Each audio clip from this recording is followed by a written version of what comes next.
coming in now.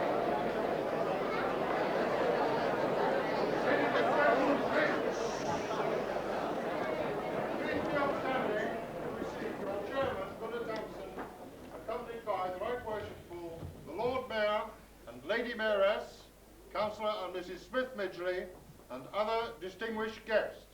Ladies and gentlemen, you're welcome, please.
I'll be at the back.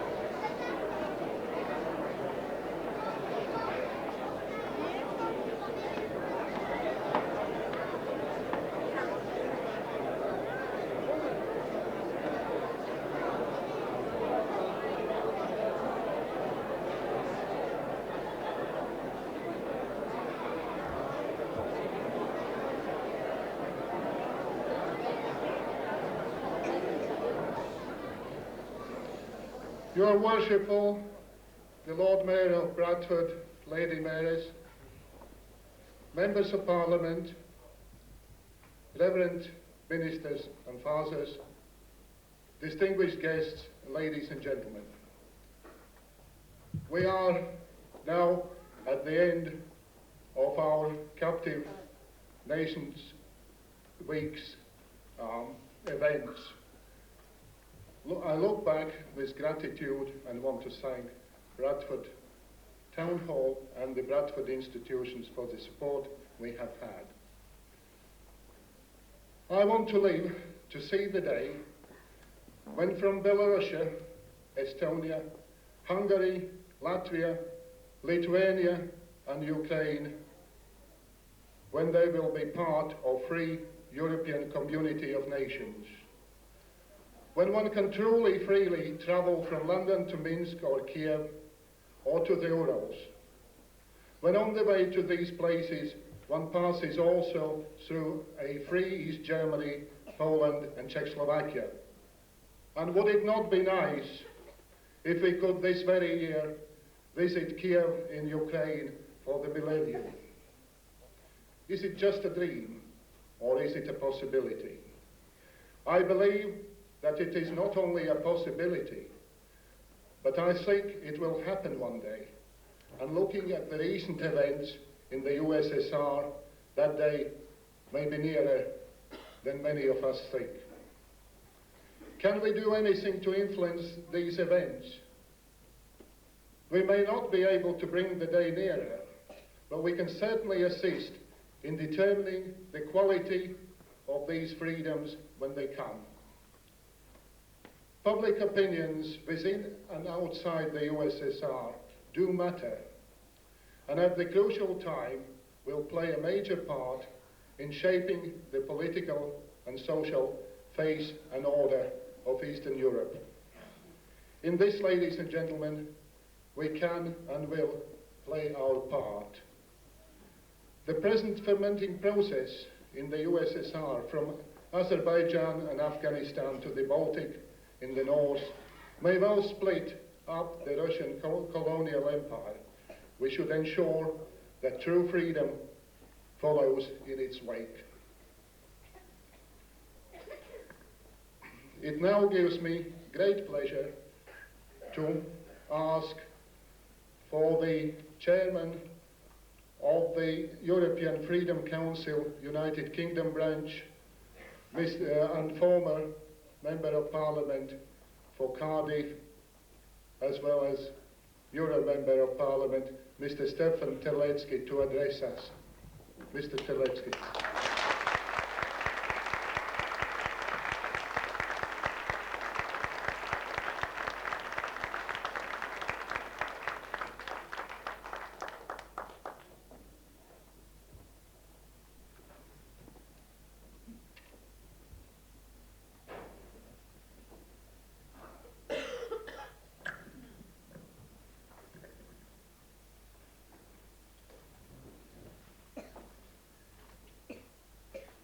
My Lord Mayor, Lady Mayoress, Members of Parliament, Councillors, Reverend Sirs, ladies and gentlemen, and young ladies and gentlemen.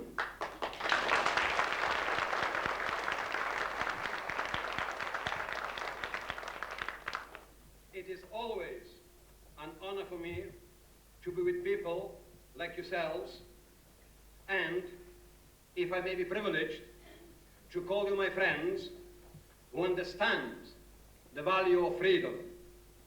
As a Ukrainian born, highly honored and proud to have been a member of British Parliament, the cradle of freedom and democracy, I shall always support all the people that are fighting for freedom and independence from the oppression of Marxism, Leninism, communism. But in Europe today, it is not that democracy has been tried and found wanting, but that Moscow forbids democracy to be tried because they know it would succeed. Europe today is divided by concrete walls, by electrified barbed wire, and mined and killing fields is a portrait of the most compelling truth of our time. Democracy will only be complete and Europe will only be united when all Europeans are finally free. I feel great sadness that history could be filled with such waste, destruction, and evil. And I wish for a fading red sunset and bright new dawn to be our objective for the year 2000. After decades of totalitarian Marxism inflicted first on the Russian people by the succession of despotic rulers and then henchmen in the Kremlin, and subsequently imposed throughout East and Central Europe, either by directly ruled Russian bayonets or indirectly through Russian mercenaries with the active support of the KGB. The Russian Leninism creed has been revealed for what it always have been, a cruel deception. Marxism, Leninism, communism is mortally sick and incapable of resuscitation. It is a cancer on the face of freedom and democracy, glasnost or no glasnost. The solemn celebration of the millennium of Christianity in Kiev and the whole of the Ukraine carries our minds and hearts back to the centuries of Ukrainian glorious history of faith.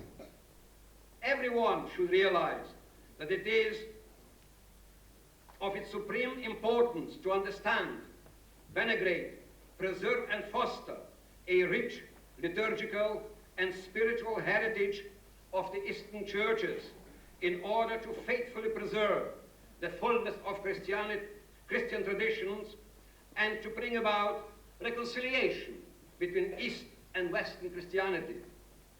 Ukrainian heritage and Byzantine spirituality, theology and liturgy prepare us well for this important task of fostering reconciliation and full communion. Together with all our prayers before the Immaculate Virgin Mary, Queen of the Ukraine, asking her to protect Ukraine with her motherly love and lead us ever closer in her divine Son, Jesus Christ, the Redeemer of the world. Leninist Moscow manages to spread its misinformation throughout the West, claiming that the event which took place in Kiev, the capital of Ukraine, in the year 988 was the common Christianization of both Ukrainian and Russian people. It is not difficult to misinform people, especially in the West, where almost nothing is known about the religion of the Christian East. Today, Kievan Christianity is a clear, defined academic concept. It is a mixture of both Eastern and Western Christianity based on the pre-Christian culture of Rus, Ukraine. This formed the distinct spiritual character of Ukrainian nation, which had already developed its own separate entity before the end of the 11th century. From the 14th to the middle of the 17th century, Ukraine became part of the Polish-Lithuanian-Rus Commonwealth, and as a result of the Cossack uprising against Poland in 1948, under the leadership of Hetman Bogdan Khmelnytsky, an independent Ukrainian Cossack state became established. However, after the Battle of Poltava in 1709, Ukraine was occupied by Orthodox Russia until the fall of the Tsarist government in 1917. During the Russian occupation of Western Ukraine at the beginning of the First World War, the head of the Ukrainian Catholic Church, Metropolitan Andrei Sheptitsky, was arrested and deported to Siberia. When in 1917, Ukrainian statehood was renewed in the form of a Ukrainian National Republic, Ukrainian Orthodox Church broke away from the Russian Orthodox Church and formed an independent Ukrainian Autocephalous Orthodox Church. After the restoration of independence on the 30th June 1941, Ukraine fought two front war against Nazi Germany and Marxist Communist Russia, against the latter until 1952.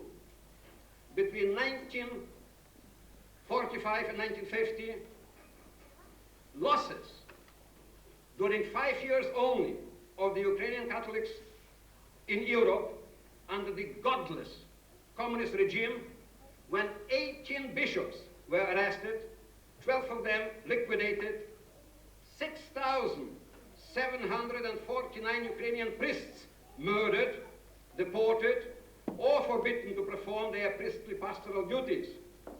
Only a tiny percentage of those saved their lives and position by giving superficial recognition to the communist-sponsored Russian Orthodox Church. 673 monks, including Basilians, Studites, Redemptorists, were deported, condemned, and liquidated. 1,060 nuns driven from their monasteries and put to secular labor. 198 monasteries were seized, robbed, and turned into Orthodox institutions or state establishments. 686 churches, schools, turned into halls for communist propaganda. 38 religious organizations destroyed. 36 religious papers, magazines, periodicals, and other church organs forced to close publications. 7,166 churches desecrated. And approximately 6 million people were left without bishops, priests, churches, chapels, schools, and institutions in 5 years. As I am speaking to you now, Russian prisons, concentration camps, and psychiatric hospitals are filled with thousands upon thousands of Ukrainians whose only crime is the burning desire to be free. the war for Ukrainian independence goes on today and will not stop until the ultimate realization of the Fourth Universal, which was proclaimed by the Ukrainian Central Rada on the 22nd of January 1918, once again becomes a reality. The Ukrainian people are used and fighting alone for the noblest of causes and God-given right to self-determination and independence. But the sooner the world realizes that Ukraine's battle against cruel regime, which in 1917 out of the path of world domination must be won, the sooner the whole world will enjoy living in peace and without fear. Perhaps the day is sooner rather than later, but once again, Ukrainian spirit of independence will be able to express themselves freely in Kiev and throughout the Ukraine on the ruins of the Soviet Russian Empire. Of course, we all cannot forget or forgive the evils and sufferings of the past, but we now have to look forward to a new era, one of renewed hope and strengthened aspirations. During the year ahead, with the start of a new century as a goal to attain objectives within our reach, we can strive to ensure that 1988 is to be the first European freedom year. We must be determined that the Soviet Marxism-Leninism falters and fails. Europe starts now to regain its rightful place in the world as a repository of freedom for all, and not just for some of its inhabitants. We have to remember Winston Churchill's prophetic message in Munich soon after the end of the World War II. And he said, Europe can never be truly free and democratic until not just Western Europe is still fortunate and democratic, until not just it's to be free, but it has to be the whole of Europe that has to be free. It was in 1918, 70 long, hard years ago, at the end of World War I, and in the wake of the Russian Bolshevik Revolution that had not yet succeeded, more of Europe as a whole was freely, might be briefly, under the from the foreign rules than in any other period in this century or in the last one. In 1918, as World War I drew to an end, the collapse of the European imperialism, especially that of Tsarist Russia, and the ensuing chaos led to a liberation of the European kaleidoscope of the number of long and harshly repressed national, ethnic, and linguistic provinces of the dying empire. All sought one objective: sovereign rights to determine their own destiny, free from alien domination, political, ideological, racial, military, or religious. This continuous uprising and declaration of independence reached their zenith in December 1918. Then there were separate countries of Ukraine, Georgia, and Belarusia with varying degree of sovereign statehood. The former Baltic states provinces of the Russian Empire, Lithuania, Latvia, and Estonia all found freedom and became and remain internationally recognized national entities, albeit always thereafter having to endure external threats to their precarious existence until, at the end of World War II, they were once again forcibly incorporated into Stalin's evil empire. As for the rest of Central Europe, historic nations with proud cultural traditions of their own, Poland, Hungary, Czechoslovakia, Romania, and Bulgaria, which all survived free throughout the 2 decades between the end of the World War I and the start of World War II, are today no more and no less than cruelly repressed satellites of the Soviet Union. So, in the event of 1918 proved to be no more than a tragic, illusory dawn for European freedom. In the aftermath of World War II, free Europe became even less of a reality. It became the only continent in the world to be divided and disunited by barbed wire and minefields along the ideological Iron Curtain. But the time is now surely right, with the faith in Marxism, Leninism, communism at a new low ebb, to initiate a new crusade, free Europe. The Kremlin cannot validly plead glasnost while denying the application of those reforms to their reluctant colonies and satellites inside and outside the Soviet Empire. I do not expect a rapid victory in the campaign. Only faith and dedication to our cause can achieve for us all throughout Europe the right to choose what we want for ourselves, subject neither to the alien influences, not hostile ideological prejudices. The last barricade we have to storm is the stubborn determination of the discredited and rightfully apprehensive dictators to maintain their tyranny. Quite simply, I want to see a new Europe emerge during the last decade of this century, so that children growing up in the next one will be able to ask their father, "Daddy, what was Gulag?"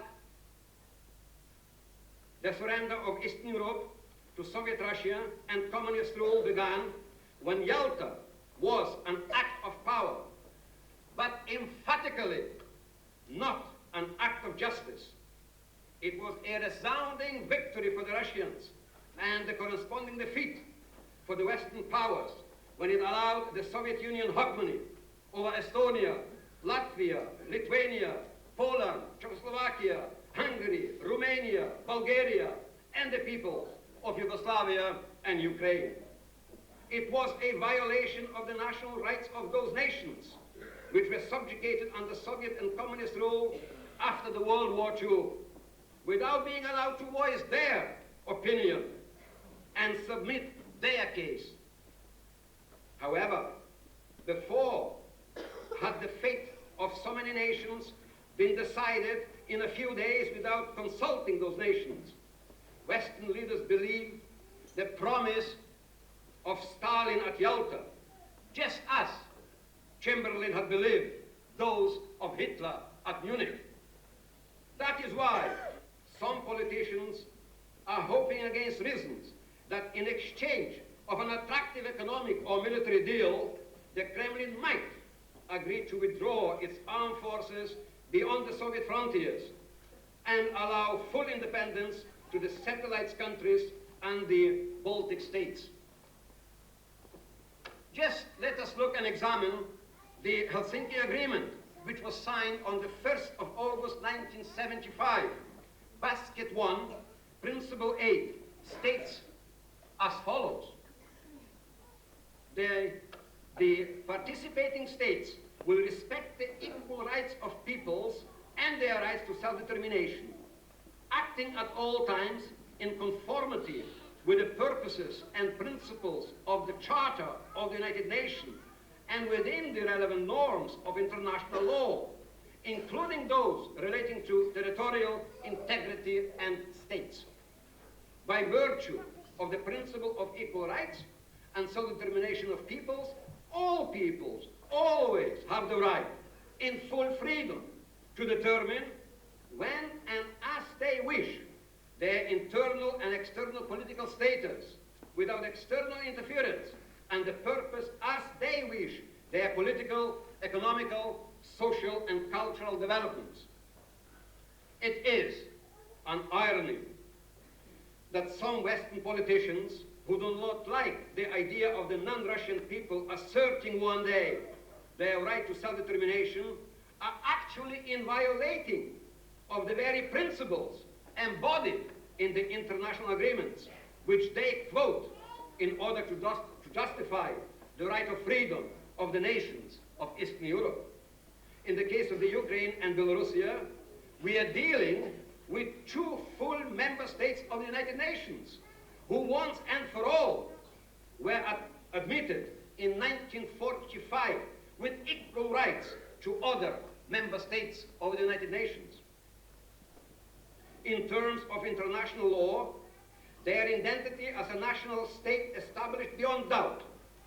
It is unthinkable that anyone may ever attempt to expel them from the United Nations, an organization to which they belong on equal terms to Poland, Czechoslovakia, Hungary, Bulgaria, Yugoslavia, and all other states. I believe that the Helsinki Agreement to be correct, and it should be pursued with consistency, with ever-increasing aptitude. Concern about human rights is not interference in Russia's internal affairs. No one ever forced the Soviet Union to sign the Helsinki Accord or any other international human rights agreements. They are now a matter of international law, voluntarily agreed by the Soviet government. The results may take one or more decades to become apparent. But once they do so, freedom will be near.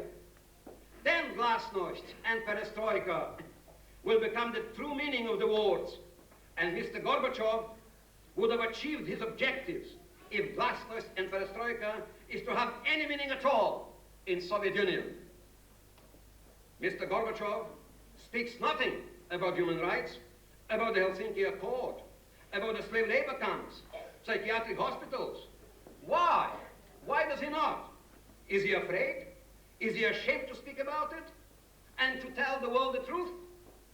Because we know, and we are not afraid.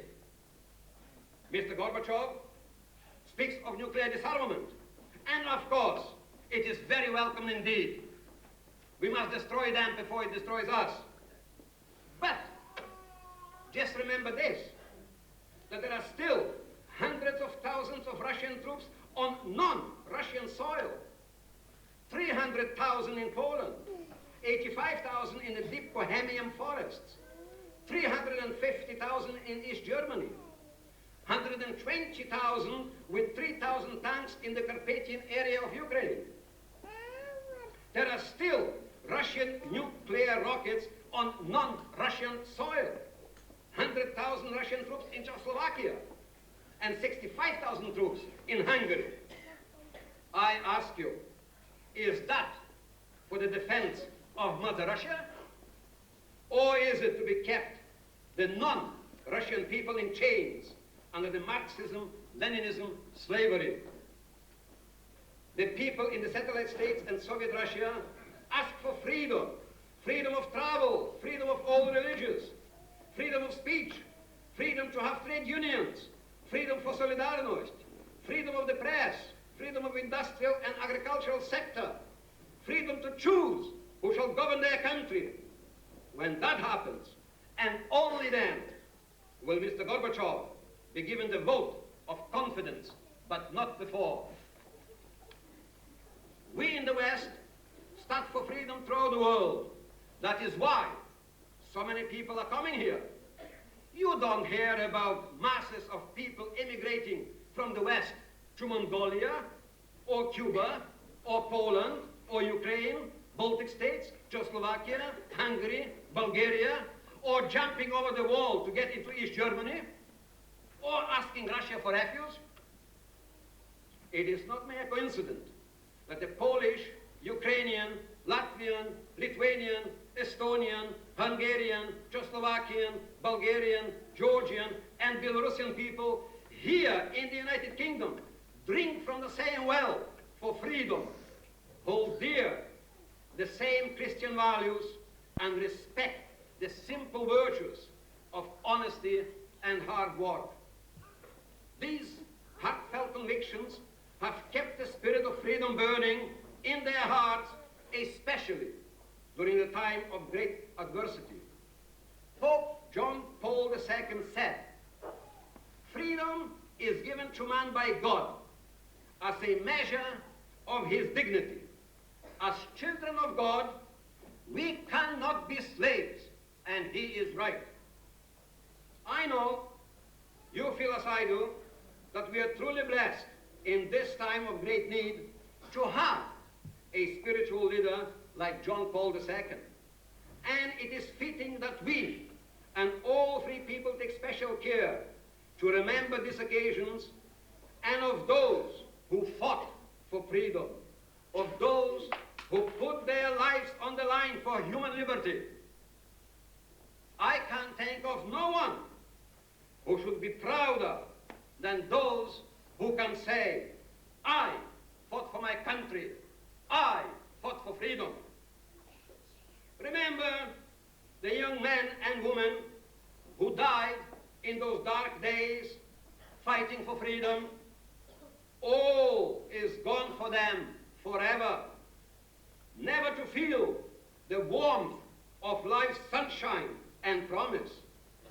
Not the laughter, not the splendid age of growing up, not the consoling embrace of the family. Never to hope, never to pray, never to laugh, never to cry. They gone from us forever. Those brave men and the courageous individuals who fought under their command represent the best of human spirit. They risked all for their ideals, for their God and country at a time when the odds were so much against them. Our message to the people in Poland, in Ukraine, in Latvia, Lithuania, Georgia, Belarusia, Armenia, Hungary, Czechoslovakia, Estonia, Bulgaria, and others must be loud and clear. Your struggle are our struggles. Your enemy is our enemy. Your sufferings are our sufferings. But one day you will be free. If there is a lesson to be learned from history books, it is that all those subjugated peoples may be beaten down, but never defeated. They may be forced into submission, but they will never give up. They may be pressured to acquiescence, but they will never accept Moscow's domination and suppression of God's given freedom. We are here today as free people and being counted.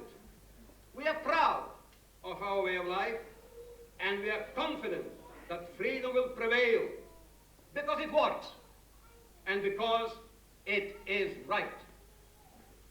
I believe free people of the world should support all those who share our democratic values, and it continues to be an inspiration to all free people that the Marxist-Leninist myth of inevitability is crumbling. Communism has brought with it only deprivation and tyranny. Ladies and gentlemen, in the field of human conflict, have so many suffered so much for so long. The battle cry of all subjugated peoples still rings true. They are still fighting and will live to overcome. They will never surrender. Thank you.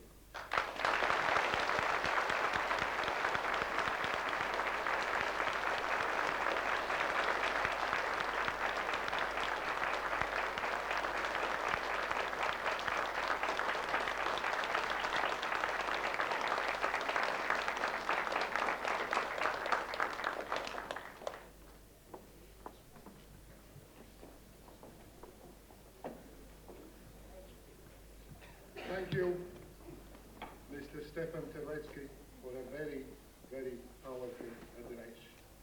And now it is my pleasure to ask my committee colleague, Miss Anna Distran, to read the resolution which we propose to this meeting.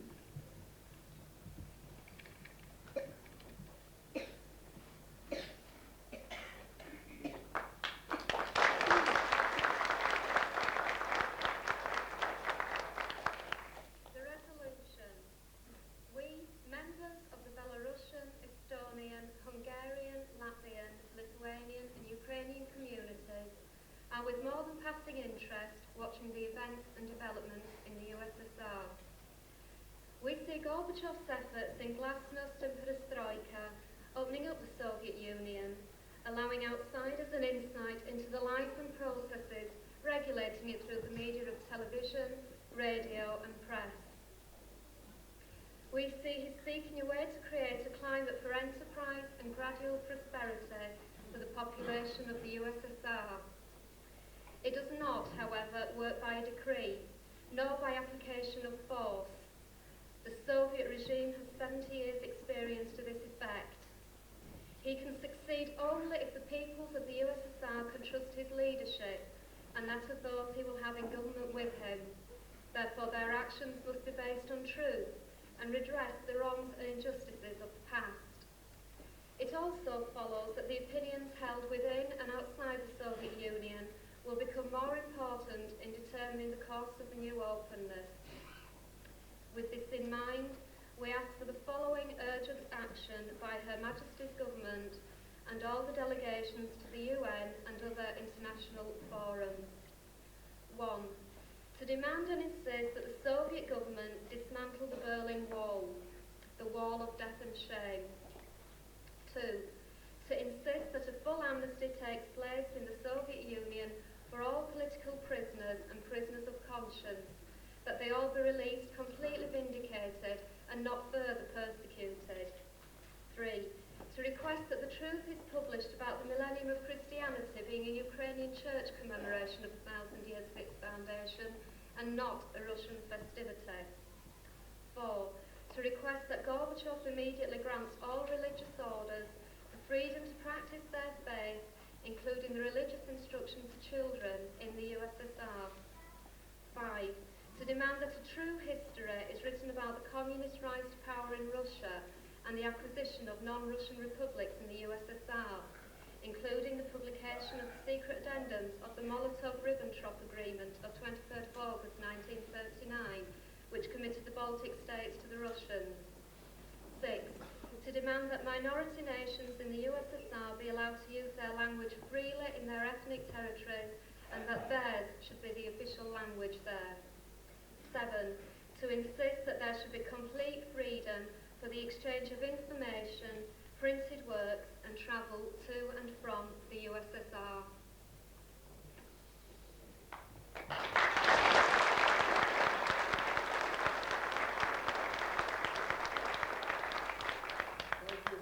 Anna, may I move that we adopt this resolution?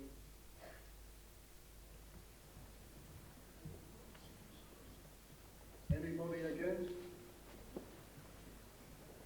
Thank you. Adopted unanimously. Thank you very much. Thank you, Anna.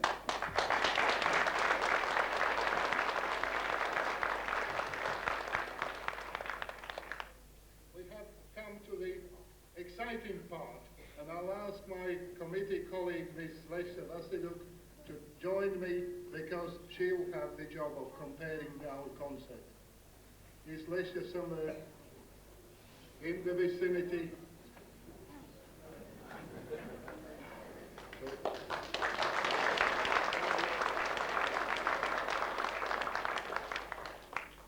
We'll start with the curtain and then you'll come out as the performers get on their way. Thank you very much.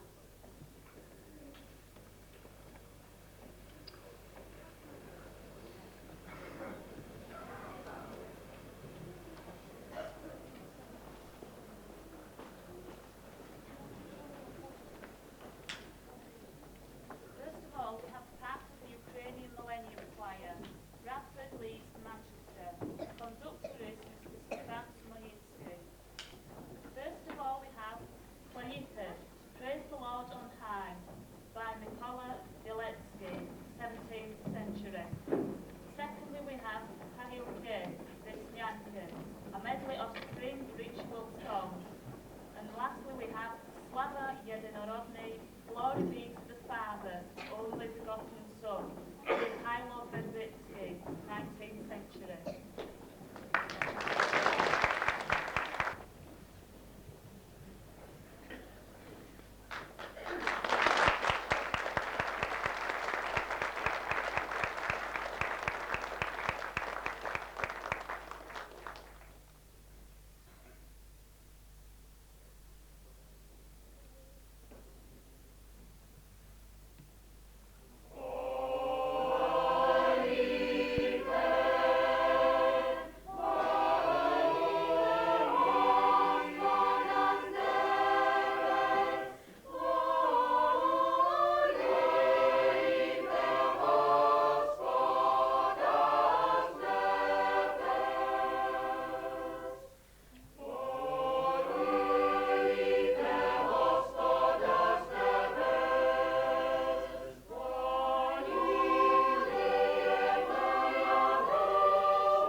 Juniors, girls, leaders and choreographers Mrs. Oyos Stepovina and Mr. Michael Jacu. Utsulka, a dance from the Carpathian Mountains.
Duma from Keighley, conductor Mr. Yaroslav Homishak. Pit tvoju milost, under your mercy, and Oizishla Zoria, the star has arisen. The two songs are dedicated to the Millennium celebrations this year.